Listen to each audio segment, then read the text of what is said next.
Hi, welcome to our channel, dear viewers. In this video I'll show you how to clean your USB charging port on your REALME GT 2 Pro device.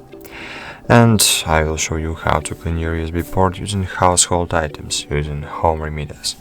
So remember, never use metal objects to clean the connector so as not to damage the moisture protection of the charging mechanism itself.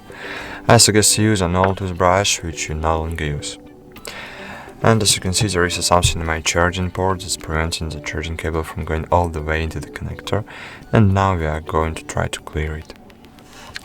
So to get the dirt out, first we need to remove the cover off from our device and insert the one part of the brush in our USB port and gently try to pry the dirt out.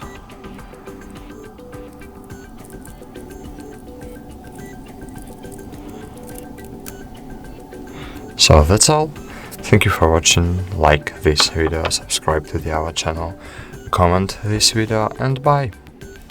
See you again.